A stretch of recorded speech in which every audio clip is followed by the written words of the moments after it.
राधे राधे कृष्ण कन्हैया गोपाल प्यारो मुरली बजैया।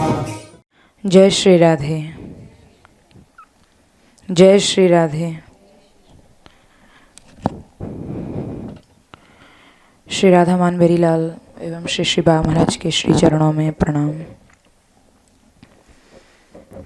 आज क्रम में 86वां श्लोक है।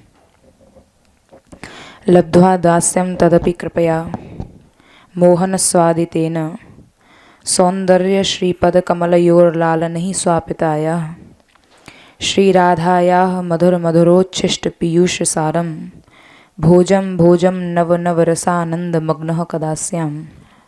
इस पद्य में ग्रंथकार श्री राधा रानी के उच्छिष्ट प्रसाद की रसानुभूति का जो आनंद है उसका वर्णन कर रहे हैं।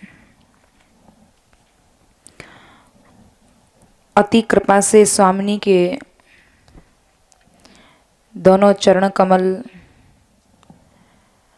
जो सौंदर्य की राशि हैं, उन श्री चरण कमलों को श्याम सुंदर बड़े ही भली भांति उन चरणों को दबाते हैं और श्री राधा रानी के चरणों का संवहन करते हुए दबाते हुए श्री जी को ऐसा सुख प्राप्त हुआ कि श्री राधा रानी ने शयन किया है। और उसके बाद श्याम सुंदर ने आपकी अत्यंत कृपा से जो मधुराति मधुर अमृत का भी सार आपके उच्चिष्ट प्रसाद का आस्वादन लेकर मुझे दिया, आपके उसी दास्य से मैं कब रसानंद में मग्न हो जाऊंगी। ऐसा इस श्लोक का मूल भाव है। यहाँ पर प्रत्येक श्लोक में ग्रंथकार प्राय प्राय दास्य भाव की इच्छा करते हैं। तो दास्य भाव की प्राप्ति हो जाने पर पद्य में जैसी लीला है, उस समय की समयानुकूल सेवा के आनंद का स्मरण करना चाहिए। और दूसरे क्रम में श्री प्रिया जी के स्नान मज्जन आदि का वर्णन किया ही गया है, जो हम लोगों ने पूर्व पद्य में सुना है। वैसे ही अन्य सखियों के द्वारा जैसे श्री राधा रानी को स्नान आदि सखियां कराती हैं, श्री जी के बाद श्याम सुंदर को भी कराती हैं। ऐसी भावना कर लेनी चाहिए। और प्रिया प्रियतम दोनों का युगल रसराज का स्नान आदि हो गया है, तो वहाँ श्रृंगार कुंज में अनेक प्रकार के यथेष्ट वस्त्र मणि कुसुम भूषण माला गंध केसर अंगराग आदि का संपादन करके श्री राधा रानी की जो अंतरंग सखी हैं, उन्होंने श्याम सुंदर के सामने ये सब चीज़ें लाके रख दी। श्री जी का भूषण है, श्री जी की माला है, गंध है, केसर है, अंगराग है। और श्री श्याम सुंदर से निवेदन किया है कि हे श्याम सुंदर, आपने भी स्नान कर लिया है, श्री जी भी स्नान करके विराजी हैं। अब आप अपनी रुचि के अनुसार जैसा प्रिया जी का जैसा श्रृंगार करना चाहें आप श्रृंगार करिए। जब श्री राधा रानी ने देखा कि सखियां श्याम सुंदर से कह रही हैं हमारा श्रृंगार करने के लिए, तो श्री राधा रानी पहले तो मुस्कुरा गईं और फिर भ्रूभंग से युक्त नेत्र वाली हो गईं, अपनी एक भ्रकुटी को चढ़ा लिया। और फिर प्रिय ने परम आनंद से श्रृंगार आरंभ किया है। श्याम सुंदर श्रृंगार कर रहे हैं और इधर श्री राधा रानी भ्रकुटी टेढ़ी करके बैठी हुई हैं और सोच रही हैं कि श्याम सुंदर को श्रृंगार करने के लिए कह दिया है। तो यह प्रेम की एक स्थिति है। श्री जी हृदय से चाहती हैं कि श्याम सुंदर ही उनका श्रृंगार करें, लेकिन ऊपर से ऐसी लीला करती हैं कि भ्रकुटी टेढ़ी कर ली। उस समय की जो छवि है, श्याम सुंदर श्रृंगार कर रहे हैं, श्री जी विराजी हुई हैं और सखियां आसपास में परस्पर श्रृंगार आदि की सामग्री लेके खड़ी हुई हैं। कभी हास परिहास करती हैं, देखती हैं कि श्याम सुंदर कैसे श्रृंगार कर रहे हैं, तो उस समय के पारस्परिक आनंद का ग्रंथकार कह रहे हैं, क्या यह एक रसना वर्णन कर सकती है? कदापि नहीं। और बीच बीच में छवि और लावण्य को देखने से, श्री जी की जो छवि है, उनका लावण्य है, उस छवि और लावण्य को देखने से सात्विक भाव, रोमांच, कंपन आदि श्रीअंगों के स्पर्श से, जैसे जैसे श्री राधा रानी के श्री अंगों का स्पर्श श्याम सुंदर करते हैं, वैसे वैसे उनके शरीर में, श्याम सुंदर के श्रीअंग में चंचलता उत्पन्न हो जाती है। श्री राधा रानी की इतने सुकोमलांगी हैं, इतनी कोमलांगी हैं कि सेवा करते करते कब कंपन हो जाए, कब अश्रु आ जाए, कब रोमांच हो जाए, यह श्याम सुंदर को पता ही नहीं पड़ता है। और प्रिया जी की भ्रकुटी में कुटिलता आ जाती है, तब सखी जन कटाक्ष करती हैं, श्री राधा रानी से कहती हैं सखी जन कि आप पहले तो भावोत्सव से भजन करने वालों के लिए चिंतामणि बनी हुई हैं, आप इतनी करुणामयी हैं कि आपका कोई भावोत्सव से भजन करे, कोई भी व्यक्ति आपको हृदय से और भाव से आपका भजन करे, आपकी आराधना करे, आपका स्मरण करे, आपका नाम भी ले ले, तो ऐसे भावोत्सव से भजन करने वालों के लिए आप चिंतामणि बनी हुई हैं। इस वृंदावन की आप चिंतामणि हैं। चिंतामणि यानी इससे जो कुछ इच्छा की जाए, कामना की जाए, उस मणि में ऐसी दिव्य शक्ति होती है, वो सब इच्छाओं को, मनोकामनाओं को पूर्ण करती है। तो ऐसी आप इस भूमि की चिंतामणि हैं। तो तुमने ऐसा वरदान क्यों दिया था हमें ही? तो आपने, आपकी ही कृपा से, तो सखियाँ कह रही हैं, श्री राधा रानी की अंतरंग किंकरियाँ, कि आपकी ही कृपा से तो हमें यह सौभाग्य प्राप्त हुआ, आपकी ही कृपा से तो हम आपकी सेवा में आई हैं। अब इसमें हमारा कोई दोष नहीं है। सब श्रृंगार करने के बाद प्रिया जी ने अपने हाथ से ही मुकुट और दर्पण देखा कि श्याम सुंदर ने आज श्रृंगार किया है, तो श्री राधा रानी देख रही हैं कि ठीक ठाक किया है कि नहीं। तो आज ऐसा विलक्षण श्रृंगार श्री जी का हुआ है, ऐसा विलक्षण रूप श्री जी का आज दिखाई पड़ रहा है कि श्याम सुंदर के उस श्रृंगार से राधा रानी इतनी प्रसन्न हो गई, इतनी प्रसन्न हो गई कि जब दर्पण में अपना मुख देखा है, तो उस श्रृंगार को देखकर श्री राधा रानी ने प्रसन्न होकर प्रियतम को पान का बीड़ा दिया। श्री राधा रानी श्याम सुंदर को स्पर्श कर लें, वो ही उनके लिए उत्सव स्वरूप हो जाता है। तो आज श्री राधा रानी ने प्रसन्न होकर उपहार स्वरूप अपना स्वयं का निज पान का बीड़ा दिया है। आज तो श्याम सुंदर की प्रसन्नता का कोई ठिकाना ही नहीं है। और उसे प्रियतम ने प्रणाम और आदर के साथ, बड़े ही आदर के साथ उस प्रसाद को लिया है। तब प्रियतम का भी सखी जनों ने यहाँ प्रिया जी ने प्रसन्न होकर श्रृंगार किया है, श्याम सुंदर का भी यहाँ श्रृंगार किया है। उस आनंद की विचित्रता को उनका ही हृदय जानता है जो इस लीला का दर्शन कर रहे हैं। श्रृंगार आदि हुआ है, पहले स्नान हुआ, फिर श्याम सुंदर ने श्री राधानी का श्रृंगार किया है, सखी जनों ने मिलकर फिर श्याम सुंदर का श्रृंगार किया है। श्रृंगार होने के बाद यहाँ आगे ग्रंथकार के भावों को प्रकट करते हुए टीकाकार वर्णन कर रहे हैं विस्तार से उस लीला का, कि जब वहाँ दोनों युगल सरकार बैठे हैं तो उस समय के भोजन का आनंद भी अवर्णनीय है। सब सखी वृंद वहाँ आके बैठी हैं और बढ़िया बढ़िया षट्रस व्यंजन दोनों युगल सरकार के भोग में उपस्थित हुए हैं। तो उससे पूर्व आरती का समय हुआ है, तो सखी अब श्री राधा रानी के सामने स्पष्ट रूप से तो श्याम सुंदर से कुछ कह नहीं सकती है। तो श्याम सुंदर से कुछ कहना है तो अब कैसे कहे? अब सखी चाहती है कि श्याम सुंदर ही, क्योंकि आज श्याम सुंदर ने ही श्री राधा रानी का श्रृंगार किया है, तो आज श्री जी की आरती भी श्याम सुंदर ही उतारे हैं। तो यहाँ सखी ने कटाक्ष में कहते हुए कहा है, क्या मैं आरती करूं?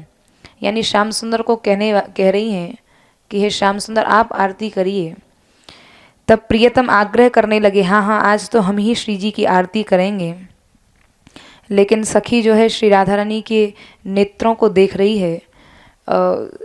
श्री जी के अंतरंग सखी इतनी चतुर हैं कि श्री राधा रानी के भ्रकुटी से ही, श्री राधा रानी की नेत्रों की चलन से ही, श्री राधा रानी के हाव भाव से ही पहचान जाती हैं कि श्री जी क्या चाहती हैं। तो सखी ने देखा कि श्री राधा रानी की भ्रकुटी टेढ़ी हो गई और कहीं श्री जी अप्रसन्न ना हो जाएं, तो प्रियतम आग्रह कर रहे हैं लेकिन प्रियतम को मना कर दिया। तब सखी ने ही आरती करी और वहाँ उसके बाद अनेक भावों के वर्णन के साथ श्री जी की महिमा लीला का गान करते हुए सखियाँ आरती भी कर रही हैं और उस वर्णन के साथ, पूर्ण गान के साथ नृत्य भी कर रही हैं। चारों ओर स्वच्छ पुष्पों के पराग, सुंदर वीथियों में पुष्पों का ही आसन है, वितान है, तोरण जाल है, जल यंत्र है, विविध चित्र हैं और त्रिविध शीतल मंद सुगंध पवन वहाँ प्रवाहित हो रही है। ऐसे महामाधुरी वाले निकुंज में प्रिया प्रियतम विराजे हुए हैं। सखी जन आरती उतार रही हैं। आरती उतारने के बाद अब यहाँ एक दूसरे को भोजन कराने का आनंद हुआ है। वहाँ प्रियतम अपने हाथों से श्री प्रिया जी को भोजन कराते हैं और श्री राधा रानी के ऐसी श्री राधा रानी की उस समय स्वरूप है कि श्री जी की वैसी मुस्कान बिंब फल जैसे अधरुष्ट की मधुरिमा और आस्वाद के लिए संसक्त चंचल नासाग्र में स्थित मुक्ता की छवि से और अभिप्राय युक्त भ्रूभंगी के युक्त जो श्री राधा रानी के कटाक्ष हैं उनकी चलन है। और श्याम सुंदर जब श्री राधा रानी के इस प्रकार छवि का दर्शन कर रहे हैं, नख से लेकर शिख तक श्री राधा रानी को निहार रहे हैं, तो श्याम सुंदर की ऐसी स्थिति हो गई कि श्री राधा रानी के उस स्वरूप का दर्शन करके श्याम सुंदर की कंप के कारण शिथिल से हो गए। और जिस हाथ से श्याम सुंदर श्री जी को भोजन कराने जा रहे हैं, हाथ में कौर है, ग्रास है, तो श्याम सुंदर को यही समझ में नहीं आ रहा है कि इस ग्रास को मैं श्री जी के मुख तक भी ले जाऊं। हाथ कांपने लगे हैं, कंप होने लगा है। तब वहाँ सखियाँ देख रही हैं, समझ गई आज श्री जी के स्वरूप को देखकर आज तो श्याम सुंदर अपनी सब सुध बुध खो बैठे हैं। तब सखियाँ याद दिलाती हैं, ध्यान दिला रही हैं, अरे श्याम सुंदर क्या हुआ, आप तो श्री जी को भोजन करा रहे हैं, अरे कम से कम उनके मुख में ग्रास तो दीजिए। क्योंकि हमारे दास्य रूपी दायाद, दायाद उसको कहते हैं जो दाय का अधिकारी, यानी जो पैतृक संबंध के कारण किसी जायदाद या हिस्से में मिले उसको दायाद कहते हैं।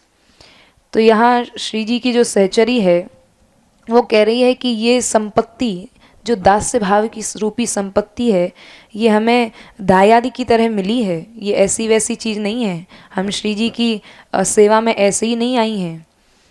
क्योंकि ये वो सखी है जो श्री राधा रानी के साथ बरसाने में भी थी और विवाह के उपरांत श्री जी इसको खुद स्वयं कह के लाई हैं। तो ये दास्य भाव जो है उसको अपना मौलिक अधिकार मान रही है कि ये तो हमारा पैतृक संबंध से ये जायदाद ये हमें हिस्से में मिली है। तो सखी कह रही है हमारे दास्य रूपी दायाद के विषय में तुम इतने असावधान हो, हम तो बहुत सावधान रहती हैं और तुम 1 मिनट की तुमको सेवा मिली और तुमने इतने असावधान हो गए कि कहाँ हाथ जा रहा है कहाँ कौर जा रहा है पता ही नहीं। और फिर उसी प्रकार तत्सुख की परम विशारद श्री प्रिया जी प्रियतम को सावधान करने के लिए अपने कर कमल से उस भोजन में किसी एक ग्रास के बहाने अभिमुख करके, अब श्याम सुंदर को याद नहीं रहा कुछ भी, तो श्री जी ही अब उनको उस भाव से बाहर निकाल सकती हैं। तो श्री राधा रानी ने क्या किया, थाली में से एक कौर तोड़ के और श्याम सुंदर के मुख में देने लगी कि कम से कम इनको थोड़ी सी अपनी अवस्था में आ जाए, ये इनको होश सा आ जाए कि ये हमें भोजन करा रहे हैं, ये भोजन का समय। क्योंकि श्याम सुंदर तो सब कुछ भूल बैठे। तो ऐसी लीला देखकर आसपास जितनी सखियां थीं वो सब हंसने लगी, बड़ी जोर से परिहास करने लगीं।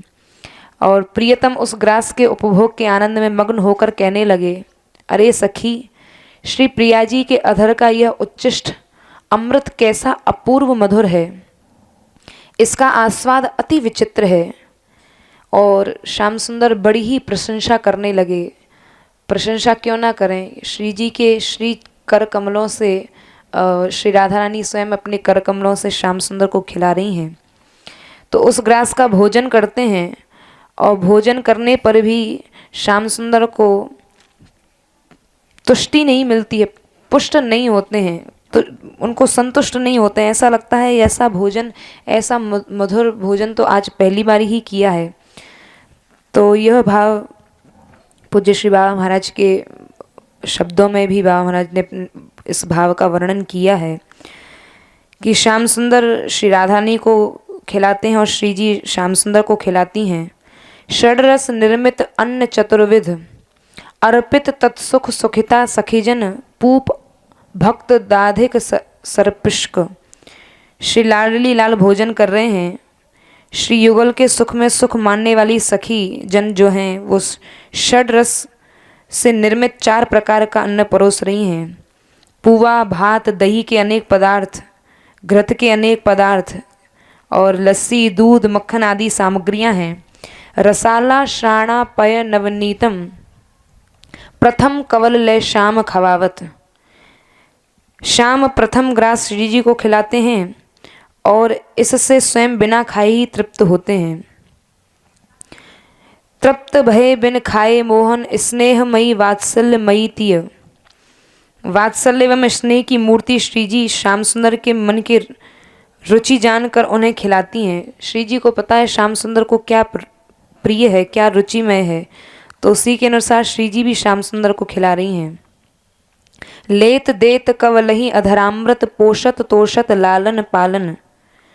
परस्पर के कौरों के विनिमय से अधरामृत लेते हैं, देते हुए एक दूसरे का पोषण तोषण लालन पालन कर रहे हैं। कंजानन मधु मत्त मधुव्रत दो पीवत रूपा सवधन। और दोनों ही रूपा सव के धनी हैं, दोनों ही मतवाले भौरों के समान कमल मुख के मधु का पान कर रहे हैं। तो ऐसी दोनों की वह छवि वहाँ निकुंज भवन में बन रही है कि इस प्रकार भोजन की तुष्टि होने पर भी आसक्त दृष्टि से अतृप्तता ही रहती है। उस आनंद के सामने अन्य सभी आनंद तुच्छ हैं। तो प्रियतम ने जब ऐसा कहा है तो श्याम सुंदर श्री राधा रानी के हाथ से, श्री राधा रानी के कर कमलों से भोजन करके ऐसा हृदय प्रेम में डूब गया है श्याम सुंदर का।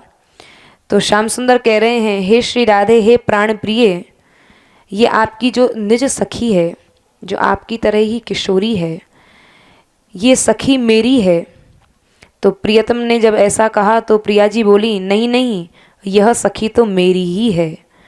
तो वहाँ सखी को लेके परस्पर में एक विनोद कलह हो गया कि ये सखी मेरी है। श्याम सुंदर कह रहे हैं ये सखी मेरी है, ये सखी मेरी है। तो जब इस प्रकार दोनों प्रिया प्रियतम में आपस में मेरी है ऐसा जब कहा है, तो प्रिया जी के कहने पर उस सखी ने, उस सखी कह रही है, श्याम श्यामेत्यम अनुपम रसा पूर्णम वर्णैर जपंती। तो यहाँ 2 पद्यों का भाव लेकर कहते हैं कि वह सखी कहती है, ये प्रेम देव ही मेरा साक्षी है कि मैं किसकी हूँ। अब यहाँ प्रेम देव कौन है? दोनों ही साक्षात प्रेम के देव हैं, प्रेम की साक्षात स्वरूप हैं। प्रेम देव ही मेरा साक्षी है। अब किसके लिए कहें कि मैं किसकी हूँ? न केवल श्याम सुंदर के लिए कह सकती हैं, न केवल श्री राधा रानी के लिए कह सकती हैं, मेरे तो दोनों ही प्रेम देव हैं। तो ऐसी जब चतुरता पूर्वक जो श्री जी की सखी है, ऐसा जब प्रत्युत्तर सखी का सुना है दोनों प्रिया प्रियतम ने, तो इस वचन को सुनकर प्रिया प्रियतम बड़ी जोर से हंसे और हंसते हुए शैया पर विराजे हैं। उस समय कुछ कुशल सखियां वेणु बजा रही हैं, कोई वीणा बजा रही है, कोई मृदंग बजा रही है, कोई मधुर मधुर सारंग राग गा रही है। और वहाँ वह श्री जी की जो अंतरंग सखी है वह छाया के समान सदैव श्री जी की सेवा में उपस्थित रहती है। जहाँ जहाँ श्री जी जाएंगी वहाँ वहाँ सेवा में वह संलग्न रहती है।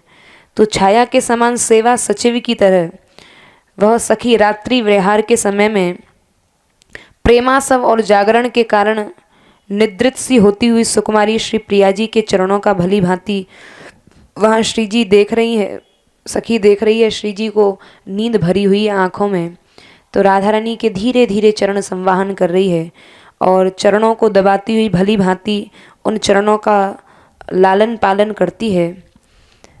श्री जी की उस सेवा को देखकर प्रियतम के हृदय में भी हुआ, यह सेवा क्यों ना मुझे मिले। प्रियतम भी उस सेवा के अभिलाषी हैं। तो श्याम सुंदर भी, अब राधा रानी तो अर्ध निद्रासी में हैं, तो श्याम सुंदर ने देखा कि श्री जी अब इनको पता नहीं है, तो तुरंत जाके उस सखी के पास ही जाके बैठ गए और वहाँ जैसे जैसे वह सखी श्री जी की चरण दबा रही है वैसे वैसे श्याम सुंदर भी दबा रहे हैं। किंतु श्री राधा रानी के इंगित के भय से उस सखी ने श्याम सुंदर को भी सुला दिया कि आप भी सो जाइए, अगर श्री जी जग गई, अभी कच्ची नींद में हैं, तो हमें भ्रकुटी श्री जी की टेढ़ी हो जाएगी, इसलिए आप भी सो जाइए। तो प्रियतम को भी सुलाकर नेत्रांचलों के स्पर्श के सहित आनंद से उपलालन करती है। प्रथम तो वह सबसे पहले तो श्री जी का ध्यान रखती है और इधर श्याम सुंदर का भी ध्यान रख रही है। फिर निद्रा के आनंद का विच्छेद न हो, इस भय से दोनों जब प्रिया प्रियतम युगल सरकार सो गए, तो सोने के बाद वह सखी उस निकुंज भवन से बाहर आई है और जो प्रिया प्रियतम का उच्चिष्ट है उसको लेकर आई है और उच्चिष्ट को स्वयं पाती है। और इस प्रकार प्रतिदिन आदि से अंत तक दास्य करती हुई वह सखी नवीन नवीन आनंद में मग्न हुई नवीन सी आशा करती है। प्रतिदिन नया नया सुख मिलता है, प्रतिदिन प्रिया प्रियतम की नई नई लीलाओं का आनंद मिलता है। लेकिन आज इस उच्चिष्ट प्रसादी को पाके वह सखी नवीन नवीन आशा कर रही है। उस सेवा में वह सखी है, लेकिन फिर भी नवीन नवीन आशाएं कर रही है, ऐसी भी सेवा मुझे प्राप्त हो, कभी ऐसी भी सेवा मुझे प्राप्त हो। तो ऐसी वह नवीन आशाएं कर रही है।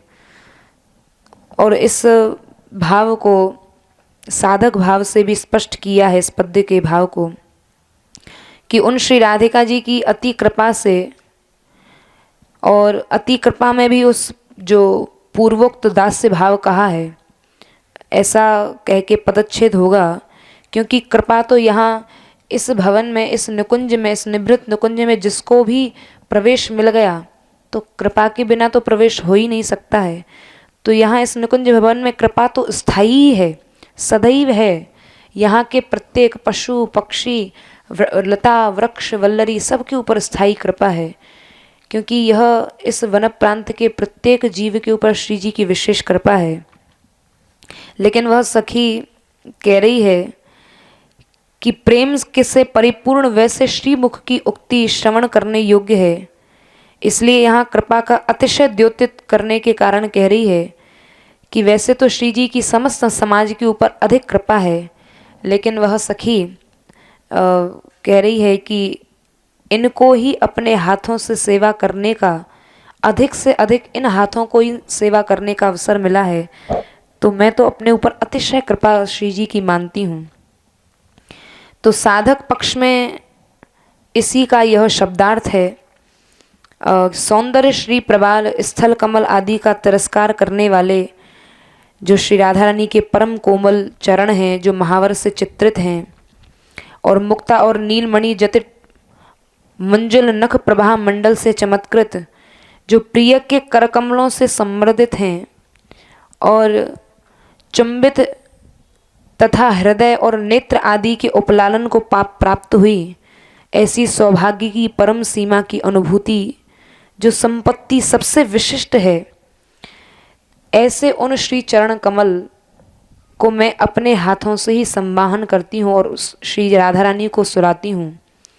तो इस प्रकार के लालन या संवाहन के कारण वाक्य भी एक कहानी सा हो गया है, यानी क्या ऐसा हुआ है, यह मुझे एक स्वप्न की भांति ही लगता है। क्या मेरे ऊपर इतनी कृपा हो सकती है श्री जी की? इतनी श्री राधारानी की कृपा को वह पाकर अपने आप को धन्य धन्य सखी मान रही है। और यहाँ इस पद्य में जो वर्णन किया है, लब्ध्वा दासम तदपि कृपया मोहन स्वादितेन, जो मोहन शब्द का यहाँ प्रयोग किया है, जैसे वृंदावनेश्वरी इत्यादि संबोधन है ये समय के अनुकूल किए जाते हैं, वैसे ही उस प्रकार यहाँ श्री राधा के मन को मोहित करने के कारण यहाँ मोहन शब्द कहकर संबोधित किया है। तो यहाँ इनका नाम मोहन भी है, यह समयानुकूल है, क्योंकि श्याम सुंदर की उस समय की रसिक शेखरता को देखने के लिए श्याम सुंदर का ऐसा स्वरूप है कि उस रसिक शेखरता को देखने से श्री राधा रानी के मन में प्रेम के कारण वैचित्र अवस्था उत्पन्न हो गई है। आज श्याम सुंदर का भी ऐसा स्वरूप है। उन मोहन के द्वारा आस्वादित उच्चिष्ट के साथ आस्वादित हुए, जो उस उच्चिष्ट प्रसाद को रूप में पाते पाते यहाँ ग्रंथकार के भाव को टीकाकार प्रकट कर रहे हैं कि श्री राधा रानी और श्याम सुंदर आज इस सखी को दोनों प्रिया प्रियतम का उच्चिष्ट पाने का अवसर मिला है, तो उच्चिष्ट प्रसाद को रूप में पाते पाते मैं नवीन आनंद में कब मग्न होंगी, ऐसा ग्रंथकार भावना कर रहे हैं। और यहाँ पर स्पष्ट है कि ये जो मधुराति मधुर श्री राधा या मधुर मधुरो, यहाँ इस उच्चिष्ट प्रसादी के लिए 2 बार मधुर मधुर शब्द का प्रयोग किया है। मधुर मधुरोच्चिष्ट पीयूष सारम, तो यहाँ यह मधुर मधुर क्यों कहा गया? यहाँ स्पष्ट है वह प्रसाद जो है वह स्वयं तो मधुर है ही, लेकिन उनका उच्चिष्ट होने से वह और भी मधुर हो गया है। और तीसरा, उस भोग के आनंद को जानने वाले प्रियतम के द्वारा उसकी प्रशंसा हुई है, इसलिए वह और भी मधुर हो गया है। अतः पीयूष या अमृत का यह सार है। तो मधुर मधुर शब्द कहने से वह इतना मधुर है, ये बोले ये पीयूष या अमृत का इसको सार कहा गया है। फिर उस परस्पर एक दूसरे को जब प्रिया प्रियतम ने इस प्रसाद को खिलाया है, एक दूसरे को खिलाने से परम कौतुक में आनंद के कारण स्मरण रूपी आसव की मादकता के दान से वह मधुर है। बार बार इस उच्चिष्ट को पाने से उस सखी को श्री युगल सरकार की लीलाओं का स्मरण हो रहा है, उनकी स्मृति हो रही है। तो उस स्मरण रूपी आसव की जो मादकता है, उस लीला में जो मादकता है, उससे वह और भी मधुर हो गया है। तो मधुर मधुर का अर्थ है कि श्रृंगार रसमूर्ति श्री कृष्ण, उनका भी मादक होने के कारण मधुर मधुर कहा है। कि श्याम सुंदर भी इस प्रसाद को पाने के बाद, जैसे कोई साधारण जगत में कोई मादक वस्तु को पी ले, तो मादक वस्तु को पीने के बाद ऐसी मादकता सी छा जाती है कि उसको अपने देह आदि का अनुसंधान नहीं रहता है। तो यहाँ यह प्रसाद, यह निकुंज भवन में जो श्री जी आरोग रही हैं, वह पहले से ही मधुर है, लेकिन श्री राधा रानी ने जब से उसका भोग लगाया है तब से वह और मधुर हो गया है। और श्याम सुंदर ने उसको जब खाया है तो ऐसी श्याम सुंदर को मादकता सी आ गई है कि वह और मधुराति मधुर हो गया है। इसलिए यह उच्चिष्ट है कि प्रिया जी ने तो इसका आस्वादन किया ही है, किंतु प्रियतम ने भी इसका आस्वादन किया है। और इस प्रसाद को पाकर प्रत्येक कवल में, प्रत्येक कौर में नवीन नवीन आनंद में मग्न होने की कामना की गई है। तो यहाँ नवीनता ही वहाँ स्थित आनंद ही है। तो वह सखी श्री प्रिया प्रियतम के उस उच्चिष्ट को पाकर कह रही है कि अहो प्रिया जी का वह छवि प्रवाह कैसा है, प्रियतम की आधीनता कैसी है श्री जी के प्रति, परस्पर नेत्रांचलों की और कर कमलों की चेष्टा कैसी है। यह इतना ऐसा दिव्य प्रसाद आज सखी को मिला है कि वहाँ प्रसाद का आरोग कर रही है सखी, और प्रिया प्रियतम के लीला का स्मरण करते वहीं ध्यानस्थ हो गई है। कैसा आनंद है, कैसी विदग्ध चातुरी है, कैसी नवीन वर्णी श्री राधा रानी है, और कैसे श्री युगल सरकार हैं जिनका अनुराग रस ही विग्रह है। और सहभोज जो प्रिया प्रियतम ने एक साथ बैठकर जो भोजन किया है, सहभोज के रस की विचित्रता से क्षण क्षण उत्तरोत्तर परम रस में आनंद में जो रस के जिस लीला का स्मरण कर रही है, ग्रंथकार कहते हैं वो रस नद की भांति वहाँ बह रहा है। वो रस कोई एक धारा नहीं है, वो नदी की भांति प्रवाहित हो रहा है। जैसे नदी अखंड रूप से बहती रहती है, वैसे ही नद के जैसा है। तो यहाँ साधक भाव से ग्रंथकार कह रहे हैं कि उस रस के नद में मैं कब मग्न होऊंगा। तो इस प्रकार पुनः पुनः सावधान होकर कहते हैं। और इस आनंद के मर्म को केवल भाग्यशाली सहृदय जन ही जान सकते हैं, जिनके ऊपर श्री जी की विशेष कृपा है। और यहाँ पर श्याम सुंदर जो राधा रानी के मोहन जो हैं, वो श्री राधा रानी के चरण सम्माहन का जो संबंध यहाँ दिखाया गया है कि श्री जी के चरण सम्माहन करते हैं, तो इससे मोहन की निकटतस्था की भी प्रकट होती है। इसका मतलब श्याम सुंदर निकट ही हैं, तभी तो श्री जी के चरणों का सम्माहन कर रहे हैं, चरणों को दबा रहे हैं। तो यहाँ पर प्रियतम के द्वारा किए गए सम्मान का आस्वादन भी यहाँ कहे जाने योग्य है, जो कि पहले कहा जा चुका है। तो यहाँ पर दोनों आंतरिक और बाह्य अर्थों की एकता है, अर्थात इस पद्य में ब्रज और निकुंज दोनों प्रकट लीलाओं में ऐक्य कहा गया है। क्योंकि पूर्व पद्य में हम लोगों ने सुना कि श्री राधा रानी अंतरंग लीला में भी वहाँ पर जो शुक आदि बैठे हुए हैं, कोई साधारण नहीं है, वो कोई नारद हैं, कोई शुक हैं, कोई बड़े बड़े ऋषि मुनि हैं। तो यहाँ पर ब्रज और निकुंज दोनों प्रकट लीलाओं में ऐक्य इस पद्य में कहा गया है। तो श्री जी बड़ी करुणामयी हैं और यहाँ पर श्याम सुंदर बार बार श्री राधा रानी की उस लीला का आनंद लेना चाहते हैं और उच्चिष्ट प्रसादी का वह सखी पान करती है।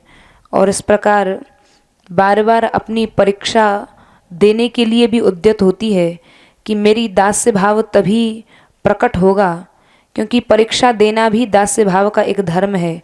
भले ही श्री जी मेरी परीक्षा लें न लें, लेकिन फिर भी मैं अपने दास्य भाव की परीक्षा दूंगी।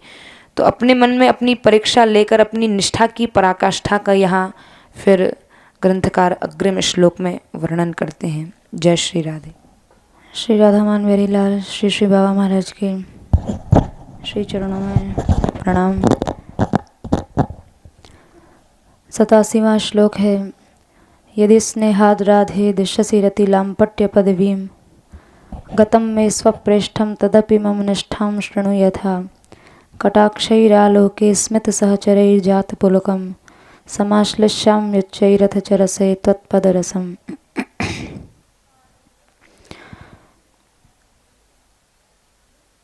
ग्रंथकार इस पद्य के माध्यम से दास्य भाव की एक विलक्षण जो निष्ठा है, उस निष्ठा के विषय में बता रहे हैं। हे श्री राधे, अत्यधिक स्नेह होने के कारण आप मुझे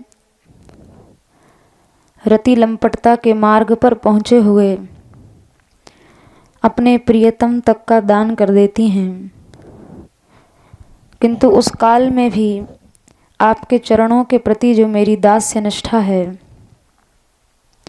मैं प्रियतम को, चूँकि वो आपके द्वारा दिए गए हैं, इसलिए मुस्कान स्मित मुख से और कटाक्ष से उनको देखती हूँ, उनका गाढ़ आलिंगन भी करती हूँ, किंतु रस तो मैं आपके चरणों का ही चखती हूँ। ऐसी आपके चरणों की ही दासी मैं बनी रहूं, ऐसी प्रार्थना है। इस श्लोक का प्रारंभ ही यदि शब्द के द्वारा होता है। यदि स्नेहाद राधे, ये यदि जो शब्द है ये यह सूचित करता है, इसका प्रयोग अधिक स्नेह हो जाने पर ही होता है। अधिक स्नेह हो जाने पर किसी व्यक्ति से अधिक स्नेह हो तो फिर वहाँ सामान्य है कि वो कोई विशेष है, सामान्य और विशेष का भाव नहीं रह जाता। जो आपका अत्यंत निकट है, घनिष्ठ है, स्नेह भाजन है, उसके साथ ही इस तरह के वाक्यों का प्रयोग हो सकता है। तो यहाँ श्री राधा रानी का जो सखी के प्रति अत्यधिक स्नेह है, उस स्नेह को यदि शब्द के द्वारा बताया गया है। एक बार प्रेम की सिंधु श्री राधा रानी के हृदय में अपनी सखी के प्रति स्नेह की कल्लोल उमड़ पड़ी, स्नेह की तरंग उमड़ी। ये सखी मेरे नित्य साथ रहती है, नित्य सेवा में ही संलग्न रहती है। तो श्री राधा रानी के हृदय में स्नेह का समुद्र उद्वेलित हुआ और श्री जी प्रसन्न होकर बोली, अरे सखी मैं तुझे और क्या दूं? यदि मैं तुझे तेरी सेवा से प्रसन्न होकर अपने आप को देती हूँ तो वो देने में कोई देना नहीं है, क्योंकि मैंने अपने आप को अधीन तो तेरे अधीन हमेशा से ही कर रखा है। यदि मैं अपने आप को देती हूँ तो वो तो मैं पहले से ही तेरे अधीन हूँ, तो उसमें देना क्या देना हुआ? मेरा स्नान, मेरा भोजन, मेरा पान, मेरा शयन, मेरी क्रीड़ा, इन सब की तू प्रेरक है। यानी मैं इतनी तेरे अधीन हूँ कि तू मुझे जैसे खिलाती है मैं वैसे ही खेलती हूँ, तू मुझे जो खिलाती है वही खाती हूँ, जो पिलाती है वही पीती हूँ, जैसी लीला चाहती है वैसी ही करती हूँ, जहाँ सुलाती है मैं वहीं सोती हूँ। इतना श्री राधा रानी ने स्वयं को उस अपनी प्राणप्रिय सखी के अधीन कर रखा है। जो देती है वही पहन लेती हूँ, जैसा चाहती है वैसा ही करती हूँ। लेकिन आज मेरे मन में तुझे कुछ और विशेष देने की इच्छा है, क्योंकि मेरे हृदय में अत्यंत प्रसन्नता उदित है, इसलिए अब कुछ दिए बिना मेरा मन रहता नहीं है और ये समझ में आता नहीं है कि तुझे मैं क्या दूं। तो मैं अपना सर्वस्व तुझे देना चाहती हूँ। तो मेरा सर्वस्व क्या है, तुझे मैं क्या दूं?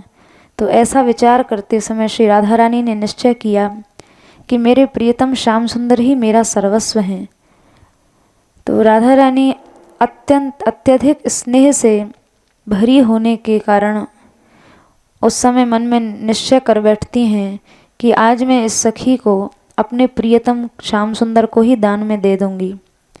जैसा कि श्रीमद् भागवत जी में भी प्रसिद्ध उक्तियां हैं, आत्मानम अपि यच्छति, भगवान प्रसन्न होते हैं तो स्वयं को भी दे देते हैं। वस्तु पदार्थ देना ये छोटी बात है, अभीष्ट पूर्ण करना यह भी छोटी बात है, क्योंकि धन से सदैव धनी बड़ा है। तो धन देना उतनी बड़ी बात नहीं है, धनी स्वयं को ही अपने याचक के अधीन कर दे, ये विशेष बात है। इसके अतिरिक्त भी दुर्वासा जी के प्रसंग में स्वयं भगवान ने अम्बरीश जी के प्रसंग में दुर्वासा जी के प्रति कहा है, ना हम आत्मानम आशा से मद्भक्त ही साधुभिर्वेना श्रियम चात्यंत की भक्तिम येषाम गतिरहम परा। मैं भक्तों के आगे अपनी भी आशा नहीं करता हूँ। तो अपने आप तक को देने की जो बातें हैं, जो सिद्धांत हैं, वो अनेक जगह देखे जाते हैं। और वैसे भी जो महा उदार व्यक्ति होते हैं वो दान के उत्साह में ऐसे भर जाते हैं, वो एक ऐसे देने के अंधेपन में चले जाते हैं कि फिर उनको किसी बात का ध्यान नहीं रह जाता है वो क्या दे रहे हैं, वो स्वयं को दे रहे हैं। जैसे बलि ने सर्वस्व दान देने का निश्चय कर लिया था तो उसको गुरु शुक्राचार्य जी ने स्मरण कराया, तुम मूर्ख हो, अपने जीवन निर्वाह की भी चिंता नहीं कर रहे हो। दान वही उचित है जो विवेक से, बुद्धिमानी से दिया जाए। लेकिन राजा बलि वहाँ इतनी उदारता में आ गए कि उन्होंने कुछ भी ये भी नहीं सोचा कि देने के बाद मैं अपना खान पान या अपना जो जीवनचर्या है उसमें भी कोई क्लेश हो जाएगा, कोई कठिनाई आ जाएगी। तो जो उदार व्यक्ति होता है वो अपने खान पान, अपने रहन सहन की भी चिंता न करते हुए अपना सर्वस्व दे देता है। और फिर उसमें भी ये तो श्री राधा रानी है। सखी कहती है, हे श्री राधे, आप परम संसिद्धि स्वरूपा हैं, आप आसज्य पूर्ण स्वभाव वाली हैं, यानी आप ही प्रियतम की प्रीति का विषय हैं। आपने मेरे प्रति इतना अधिक स्नेह दिखाया कि जो प्रियतम आपको प्राणों से भी अत्यधिक प्रियतम हैं, आपने उन प्रियतम को मुझ दानपत्री को दे दिया, मुझ दानपत्री को आप दे रही हैं। कैसे प्रियतम हैं? तो यहाँ उन प्रियतम की विशेषता ग्रंथकार ने इस पद्य में बताई है। जो प्रिया जी में रति की लंपटता, यानी रति को प्राप्त करके जिनकी सिद्ध अवस्था हो चुकी है। कोई व्यक्ति साधन में सिद्धि प्राप्त करता है, यहाँ श्याम सुंदर ने राधा रानी में लंपटता की सिद्धि प्राप्त कर ली है।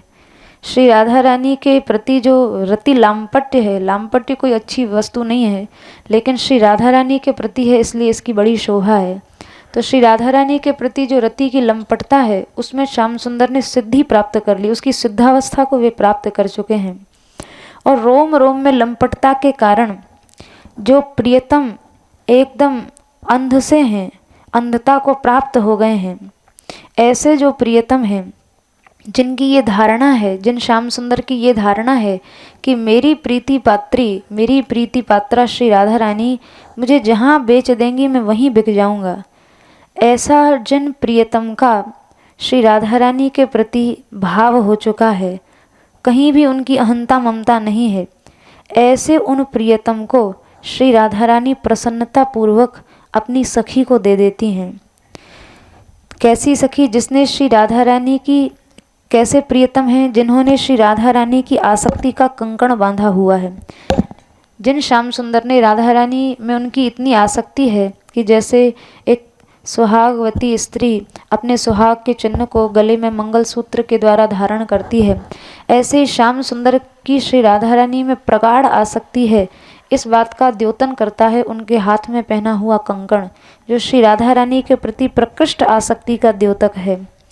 ऐसे वे श्याम सुंदर यहाँ श्री राधा रानी एक पंथ दो काज, इस न्याय से एक ही बार में दो कार्य करना चाहती हैं। एक तो मेरे द्वारा इस सखी को श्रेष्ठ वस्तु का दान भी हो जाएगा। श्री जी चाहती भी हैं कि आज मैं इसे कुछ श्रेष्ठ वस्तु दूं, तो प्रियतम से श्रेष्ठ श्री जी के लिए कुछ नहीं है, तो राधा रानी प्रियतम को ही दे देती हैं। तो एक तो ये कार्य सिद्धि होती है।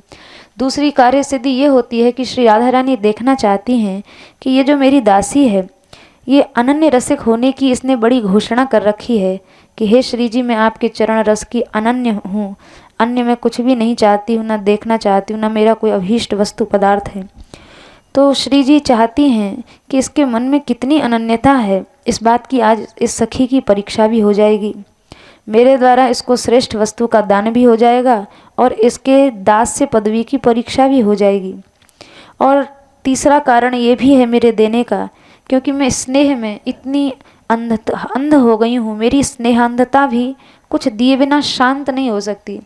यानी इस सखी को मैं जब तक कुछ दे नहीं दूंगी तब तक मेरे मन को भी चैन नहीं पड़ेगा। तो श्री जी देती क्या है? ग्रंथकार कह रहे हैं स्वप्रेष्ठम। स्व माने अपनी चीज देती हैं, और प्रेष्ठम से तात्पर्य श्रेष्ठ वस्तु देती हैं। प्रेष्ठ का एक तात्पर्य उनके जो प्रेमास्पद हैं वो श्री कृष्ण, और दूसरा प्रेष्ठ से तात्पर्य यहाँ टीकाकार कह रहे हैं श्रेष्ठ है। तो राधा रानी उनको स्व माने अपनी निजी और श्रेष्ठ वस्तु दे देती हैं। तो ये सभ्य जनों का धर्म में यही, लोक में यही धर्म देखा जाता है। जो सभ्य जन होते हैं वो किसी व्यक्ति को कुछ देते हैं तो वो श्रेष्ठ वस्तु देते हैं, जो अपनों उनको बहुत प्रिय हो ऐसी वस्तु देते हैं, और यही देना सार्थक देना कहा गया है। तो यहाँ राधा रानी अपनी जो सबसे प्रिय वस्तु है, जो श्याम सुंदर हैं और श्रेष्ठ हैं, ऐसी वस्तु अपनी सखी को, सहचरी को प्रदान कर रही हैं। किंतु ये सखी कह रही है तदपि मम निष्ठाम शृणु, फिर भी मेरी निष्ठा को सुनो, मैं उन राधा रानी की कैसी दासी हूँ। श्री जी ने तो अपना कर्तव्य कर्म किया, उन्होंने तो अपनी स्नेह की अधिकता के कारण जो उनको परम प्रिय था वह दे दिया, पर मेरी निष्ठा भी सुनो। प्रिया प्रियतम की स्नेह की अंधता और लंपटता से अति मग्न हो जाने पर भी उसमें दास्य भाव की निष्ठा के अनुरूप सावधानता दिखलाते हैं। यहाँ दास्य भाव की सावधानता टीकाकार कह रहे हैं वो सखी दिखा रही है, जो दास्य का उपादान बनी हुई है, दास्य का एक यंत्र बनी हुई है, क्योंकि निष्ठा इसी का नाम है। सखी कह रही है मम निष्ठा में शुरू, मेरी निष्ठा सुनो। निष्ठा क्या है? असंभावित विघ्न के उपस्थित हो जाने पर भी जिसमें अपनी मर्यादा से रहा जाता है उसी का नाम निष्ठा है। यानी ऐसा कोई विघ्न जिसकी संभावना ही नहीं थी, ऐसा कोई विघ्न भी आ जाए, ऐसी कोई परिस्थिति भी आ जाए जिसकी संभावना भी नहीं थी, तो भी व्यक्ति अपनी मर्यादा में ही रहे, अपनी मर्यादा का अतिक्रमण न करे, उसका लंघन न करे, यही निष्ठा है। यही इसी को निष्ठा कहा जाता है, यही निष्ठावानों का धर्म है। तो ऐसी अपनी उस निष्ठा को वो सुना रही है, मम निष्ठाम शृणु, उस निष्ठा में अपनी सावधानता दिखा रही है। तो राधा रानी ने प्रियतम दिए हैं तो वो सखी क्या करती है? कटाक्षई रालो के स्मित सहचरी जात पुलकम, प्रियतम को लेती है क्योंकि श्री जी ने दिया है। अब श्री जी की दासी है तो वो मना नहीं कर सकती, हालांकि उसको प्रियतम की कोई अब इच्छा नहीं है, पर श्री जी ने दिया है इसलिए मना नहीं कर सकती। तो कहती है मुस्कान सहित मैं कटाक्षों से प्रियतम को देखती हूँ। श्री प्रियतम की ओर स्मित मुख से, मुस्कुराते हुए मुख से, और मैं कटाक्षपात करती हूँ, उनकी ओर देखती हूँ। इन कटाक्षों का ये तात्पर्य है, मानो वो सखी श्री कृष्ण को कह रही है कि देखो श्याम सुंदर, श्री प्रिया जी ने मुझे आपको दान के रूप में दे दिया है और मैंने तुम्हें दान में ले लिया है। अब मैं क्या करूँगी? अब आप मेरे दाएं भाग में आ गए हो, यानी अब आप मेरी बापोती हो गए हो, मेरी पैतृक संपत्ति हो गए हो। जैसे एक व्यक्ति अपने दाएं भाग को, अपने बाप की संपत्ति को चाहे जहाँ उसका उपयोग करे तो कोई उसमें विघ्न पैदा नहीं कर सकता है, किंतु परंतु नहीं कर सकता है। तो सखी कह रही है राधा रानी ने, मैंने अपनी इच्छा से आपको नहीं पाया है, राधा रानी ने आपको मुझे दिया है, इसलिए आप मेरी दाएं भाग, मेरे बाप की संपत्ति बन गए हैं। अब मेरी जो इच्छा होगी वही मैं करूँगी। तो इस तरह से वो सखी आनंद पूर्वक इस तरह की बातें करती हैं, इसलिए उसके मुख पर मुस्कान आ जाती है। और मुस्कान के साथ साथ वो कटाक्षों से देखती है, यानी कटाक्ष से मानो श्याम सुंदर का वो स्वागत कर रही है। और ऐसे स्वागत को पाकर श्री कृष्ण जात पुलक हो जाते हैं, यानी प्रियतम रोमांचित हो जाते हैं। तो यहाँ प्रियतम को जो पुलक होता है, जो शरीर में एक रोमांच होता है, शरीर रोमावली मंडित होता है, वो इस सखी के स्मित मुख, मुस्कुराते हुए मुख को और सखी के कटाक्ष के दर्शन से होता है। पुनः टीकाकार भाव स्पष्ट कर रहे हैं, वो प्रियतम कैसे हैं? तो कहते हैं अपने आप ही रति या आसक्ति के कारण लंपटता की पदवी का कंकण बांधे हुए हैं। श्याम सुंदर अपना हाथ में बंधे हुए कंकण से ये दिखाना चाहते हैं कि मैं अत्यंत लंपट हूँ। जैसे एक सुहागवती स्त्री मंगलसूत्र पहनती है तो उसको देखकर कोई भी अनुमान लगा सकता है कि ये सुहागवती है, क्योंकि सौभाग्य के चिन्ह दिखाई दे रहे हैं। ऐसे ही श्याम सुंदर हाथ में जो कंकण पहनते हैं, उस कंकण को देखकर ही पता लग जाता है कि ये बहुत बड़े रति लंपट हैं, ये कहीं ना कहीं किसी के चक्कर में फंसे हुए हैं। और वो रति लंपटता की पदवी की प्राप्ति उनको श्री राधा रानी के प्रेम के कारण हुई है। तो श्री जी की आसक्ति के कारण लंपटता की पदवी का जो कंकण बांधे हुए हैं। और वे दूसरा अर्थ ये यहाँ टीकाकार बता रहे हैं कि श्याम सुंदर को रोमावली क्यों, उनकी रोमांच होता है, क्यों पुलकावली मंडित होते हैं। तो यहाँ टीकाकार बहुत सुंदर अर्थ बता रहे हैं। श्याम सुंदर सोचते हैं कि राधा रानी ने मुझे अपना धन मान लिया है, इसलिए जहाँ वे चाहती हैं वहीं मुझे रख देती हैं। और वैसे भी श्री राधा रानी के चरणों का दास्य भाव, उनका दास बना रहना ही तो मेरा सब कुछ है। मुझे अपना सब कुछ मानने वाली राधा रानी ने निशंक भाव से, बिना विचारे ही कृपा भाव में आके देखो अपनी सहचरी को दान में दे दिया। इसका मतलब राधा रानी ने, ये तो बात पक्की हो गई कि राधा रानी ने मुझे अपना धन तो माना ही है, मुझे अपना तो मान ही लिया, और यही मेरा सौभाग्य है। अब मुझे मेरे कृतार्थ होने में कुछ भी बाकी नहीं रह गया। वे मुझे दान में देकर मेरी परीक्षा ले रही हैं, क्योंकि धन कहाँ पूछता है धनी से कि मेरा आप किस तरह उपयोग कर रहे हो। जैसा कि बड़ी सुंदर एक पंक्ति है, अचितवत पारतंत्र में प्रपत्ति। शरणागति का भाव क्या है? एक जड़ वस्तु की भांति अपने स्वामी के अधीन हो जाना ही शरणागति है। तो श्याम सुंदर को इस बात से प्रसन्नता हो रही है कि श्री राधा रानी ने मुझे अपना धन मान लिया, तभी तो उन्होंने सखी को मुझे निशंक भाव से दे दिया, बिना मेरे पूछे ताछे। और जड़ वस्तु की भांति मेरी उनके चरणों के प्रति प्रपत्ति हो गई है और उन्होंने मुझे अपना धन मान लिया है। तो इस तरह दान देकर परीक्षा लेना ही मेरा वास्तविक मूल्य है। तो इस प्रसन्नता से श्याम सुंदर रोमांचित हो रहे हैं। बाकी श्याम सुंदर जैसे रसिक का पुलकित होना असंभव है, कोई और सामान्य सी बातें थोड़ी उनको पुलकित कर सकती हैं। ये एक विशेष भाव था जिससे श्याम सुंदर पुलकित हो गए। यही रोमांचित होने का आंतरिक भाव टीकाकार ने बताया। तो सखी कहती है, हे श्याम, भले ही रोमांचित आप हो जाएं, लेकिन मैं रोमांचिता नहीं होंगी। ये सखी की अनन्य दास भाव की निष्ठा है। आप भले ही रोमांचित हो जाओ, लेकिन मैं रोमांचिता नहीं होंगी। और रोमांचिता नहीं होने पर भी मैं आपका, श्याम सुंदर का प्रगाढ़ आलिंगन करती हूँ। जैसे यहाँ प्रगाढ़ आलिंगन कहने का तात्पर्य है कि अंजन के शिखर जैसे आश्लिष्टा होने पर भी मैं निर्दोष हूँ। जैसे काजल का पहाड़ आकर खुद चिपक जाए किसी व्यक्ति से और फिर भी उस व्यक्ति को कालिख न लगे, ये कितनी असंभव सी बात है। काजल का पहाड़ आकर चिपक जाए और फिर भी उस व्यक्ति को जरा सा भी कालिख न लगे, कालिमा न लगे।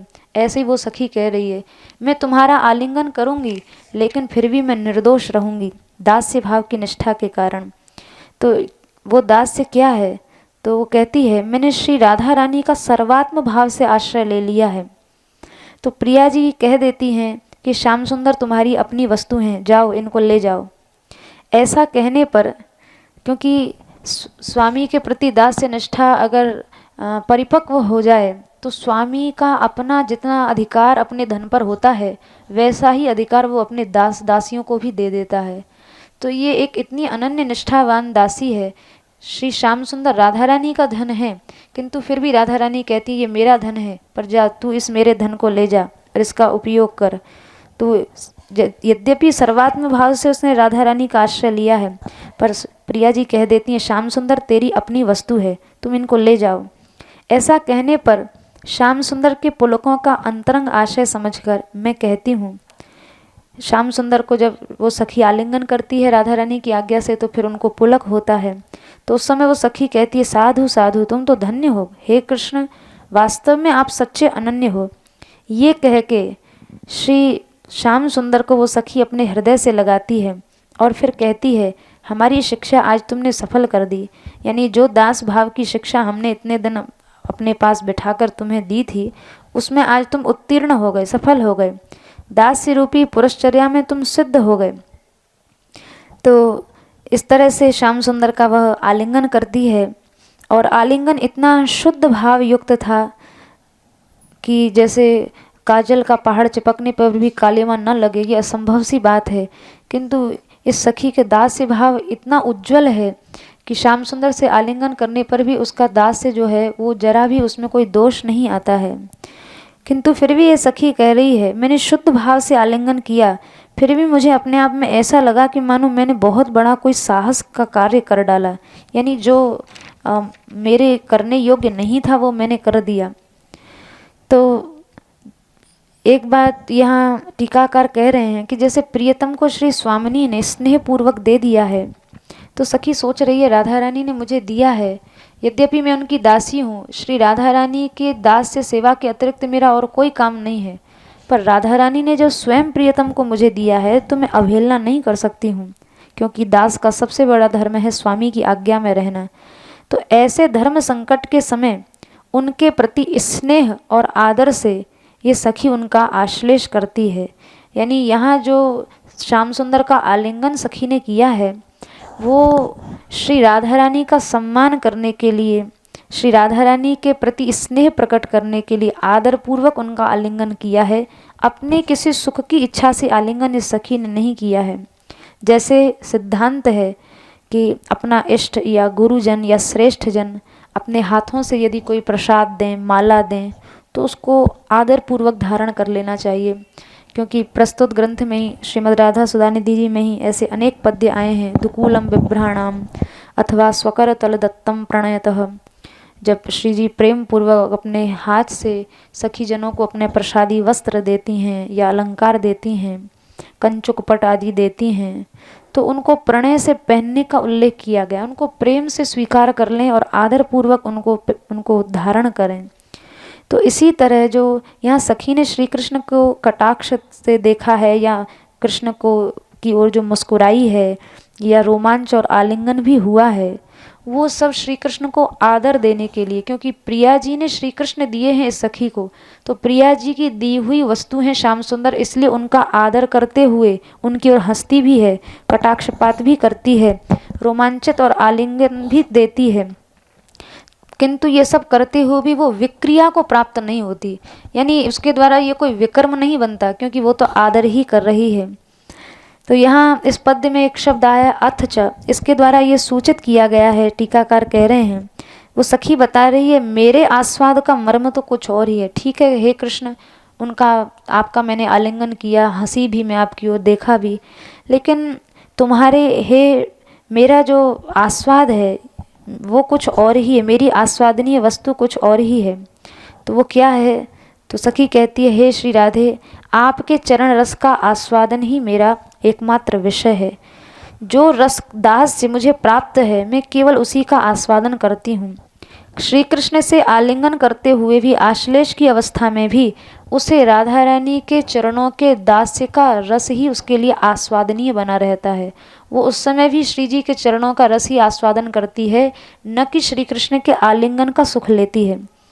तो इससे ये सूचित हुआ कि प्रियतम के प्रगाढ़ आलिंगन का भी कोई आस्वाद इस सखी को प्राप्त नहीं हुआ। जैसे कि कथा प्राप्त होती है, जब बहुत बड़ा यज्ञ युधिष्ठिर जी महाराज ने राष्ट्रीय यज्ञ संपन्न किया है और उसकी पूर्णता के लिए वाल्मीकि जी को भोजन कराया गया है भगवान की प्रेरणा से। तो द्रौपदी जी ने विविध व्यंजन बनाए हैं और जब वाल्मीकि जी भोजन करने बैठे तो ठाकुर जी को भोग लगाया, और ठाकुर जी को भोग लगाने के बाद जितने व्यंजन थे, षटरस व्यंजन, उन सब विविध व्यंजनों को उन्होंने इकट्ठा कर लिया, एक पात्र में मिला लिया। तो द्रौपदी जी ने मन में उनको भाव आया कि मैंने इतनी मेहनत से सुबह से ये अलग अलग प्रकार के रस के पदार्थ बनाए थे और इनको वाल्मीकि जी इन्होंने एक ही पात्र में एक में एक करके ये खा रहे हैं। तो वाल्मीकि जी से पूछा गया तो उन्होंने उत्तर दिया कि एक एक पदार्थ का अलग अलग स्वाद और रस लेने का अधिकार तो केवल हमारे स्वामी को ही है, दास को नहीं है। दास का अधिकार तो स्वामी ने जब खा लिया उसके बाद उनका उच्छिष्ट, उनका जूठा खाने का, शीत प्रसादी लेने का ही है। तो ये उदाहरण यहाँ देने का तात्पर्य ये है कि पदार्थों के पृथक पृथक रसों का विवेचन नहीं कर सकता। यहाँ ग्रंथकार अपने दास्य भाव को दासी भाव से बता रहे हैं कि मैं अलग अलग रसों का अन्य रसों का विवेचन नहीं कर सकता, क्योंकि चपल इंद्रियों वाले जो पुरुष हैं श्याम सुंदर, उनका दास्य भाव नष्ट हो जाएगा। यहाँ केवल दास्य भाव का ही आस्वादन लेना मेरा धर्म है, अन्य न स्वामी भाव को, भले ही श्याम सुंदर से आलिंगन प्राप्त है, लेकिन उस रस की चर्चा करना या उसका आस्वादन करने का मेरा कोई अधिकार नहीं है, क्योंकि उससे दास्य रस की जो निष्ठा है वो चली जाएगी, उसमें असावधानता दिखाई पड़ेगी। तो यहाँ सखी कहती है कि मेरी जो प्रकृति है वो ऐसी है, वो राधा रानी के चरणों के दास्य रूपी रस के बिना उसे अन्य कोई स्वाद प्राप्त नहीं होता। श्याम सुंदर साक्षात कोटि कोटि कमनीय रूप वाले श्री कृष्ण भी उसका आकर आलिंगन कर लें तो भी उसको कोई सुख नहीं मिलता। उसको सुख तो केवल राधा रानी के चरणों की सेवा में ही मिलता है। तो यहाँ एक विशेष जो अर्थ है, प्रणय को परक, जो लीला परक अर्थ है, वो टीकाकार कह रहे हैं कि यहाँ जो लामपट्य शब्द श्याम सुंदर के लिए है, उससे एक प्रणय कोप की लीला प्रतीत होती है कि यहाँ राधा रानी ने उस सखी को श्याम सुंदर के प्रति एक प्रणय कोप का दर्शन कराया है। प्रेम में जो एक क्रोध होता है वो प्रणय कोप का, और उस प्रणय कोप पूर्वक श्री कृष्ण का दान किया है सखी को। जैसे कोई व्यक्ति हो जिसके यहाँ गोरस की कोई कमी ना हो, कोई अहीर जाति का व्यक्ति हो जिसके पास खूब गायें हों, दुधारू गाय, जिसके यहाँ दूध दही घृत पायस की कोई कमी ना हो, और उसके यहाँ कोई व्यक्ति पहुँच जाए और ऐसा कोई बहुत खाने वाला व्यक्ति जो सदैव अतृप्त रहे, तो वो व्यक्ति जो वहाँ का स्वामी है वो क्या करता है, वो अपने सेवकों को आज्ञा देता है, आज इसको इतना खिलाओ, इसको तृप्त कर दो, क्योंकि जब तक ये तृप्त नहीं होगा यहाँ वहाँ मुँह मारता रहेगा। तो दो, ऐसा उसको ज़बरदस्ती खिलाया जाता है। और प्रेम पूर्वक प्रणय कोप में ये कहा जाता है कि देखें आज ये कितना खा सकता है, ये जितना खा सकता है उससे अधिक इसको खिलाओ। तो ऐसे ही यहाँ राधा रानी ने श्याम सुंदर के प्रति प्रणय कोप किया है, और ये प्रणय कोप जो है ये अति स्नेह से होता है। यदि स्नेहाद राधे, अत्यधिक श्याम सुंदर के प्रति उनका स्नेह है, इसलिए राधा रानी श्याम सुंदर को तृप्त करना चाहती हैं, क्योंकि क्षण क्षण में कभी वो उनकी कंचुकी का स्पर्श करते हैं, कभी निवि ग्रहण करते हैं, कभी श्री राधा रानी के मुख का दर्शन करने के लिए वो चांचल्य दिखाते हैं, व्याकुलता दिखाते हैं।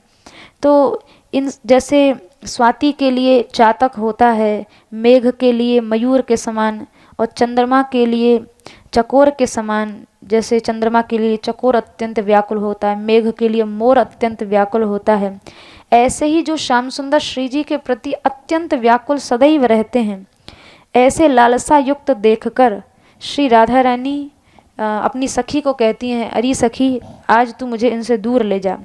हे सखी, इन श्री कृष्ण को मुझसे दूर ले जाओ। और ये मतवाले कभी मुझसे तो तृप्त होते नहीं हैं, और इनकी लंपटता ऐसी, इन्होंने लंपटता के मार्ग में कीर्ति प्राप्त कर रखी है। ये लामपट्य करने में, लंपटों में शिरोमणि हो गए हैं। और तू भी इन लंपट के गुण गाते गाते दिन रात इनकी बंदी सी बन गई है, इसलिए तुझे भी ये बहुत अच्छे लगते हैं। जा, तू इनको मेरे पास से ले जा और इनको तृप्त कर। इस प्रकार स्वामिनी जी जो हैं ऐसा कहते हुए सखी कह रही है, स्वामिनी जी श्याम सुंदर को मुझे दे देती हैं। किंतु वह सखी जो है इस पद्य का अग्रिम श्लोक के संबंध से एक और भी अभिप्राय टीकाकार बताते हैं कि जैसे अंतरंग सखी पर सर्वस्व दान दे देने वाला स्नेह तो पहले से ही स्थित है, श्री जी में उस सखी के प्रति इतना प्रेम है कि वो उसको सर्वस्व दे सकती हैं। उसके बाद में श्री राधा रानी श्याम सुंदर को ही उस सखी को प्रदान कर देती हैं, दे देती हैं। तो श्याम सुंदर उस सखी के प्रति काकुवाणी का प्रयोग करते हैं, उस सखी के चरणों में गिड़गिड़ाते हैं, अरे ऐसा मैंने क्या, मेरे से अपराध हो गया, श्री जी ऐसे कैसे रुष्ट हो गई हैं, तू कृपा कर ताकि वो मेरे फिर से अनुकूल हो जाएं।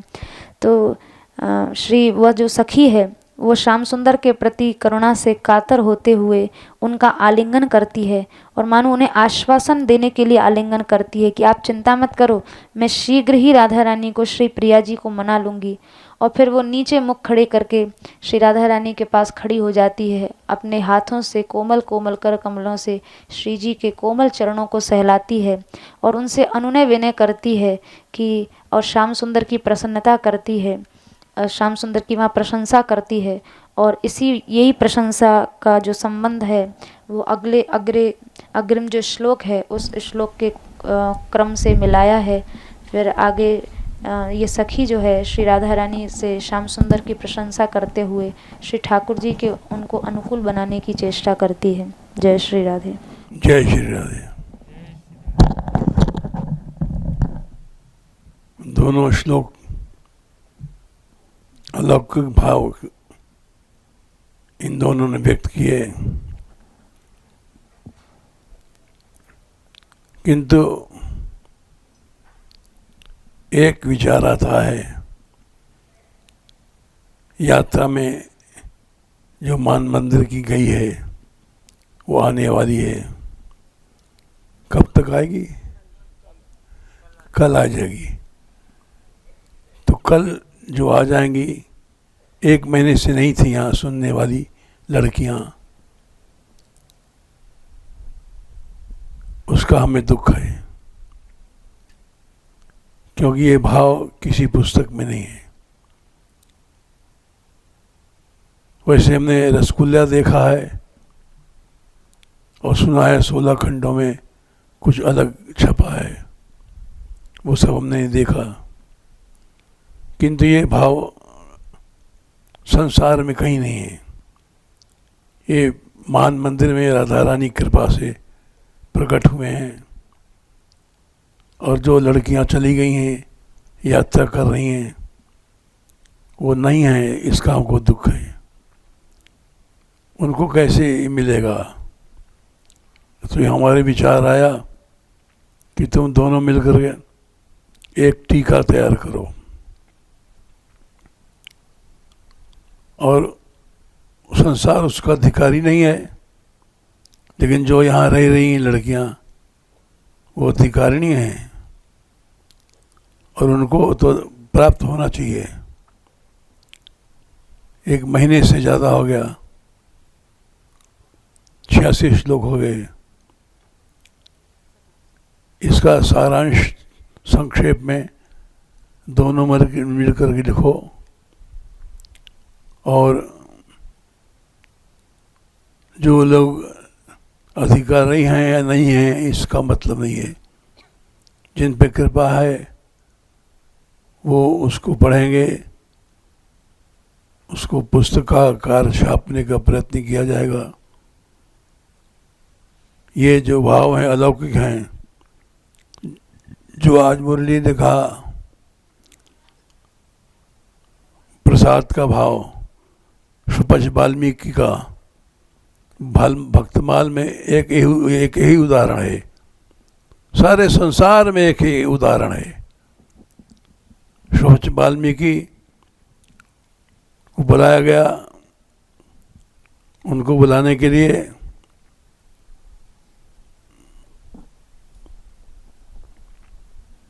विशेष लोग गए थे, चांडाल थे, और वो उनकी सी भक्ति भक्तमाल में कहीं नहीं है। वो आए मुश्किल से और उनसे कहा गया कि आपको द्रौपदी जी ने बुलाया है। द्रौपदी ने बुलाया था, सच में क्यों बुलाया था? चमत्कार देखा था उनका।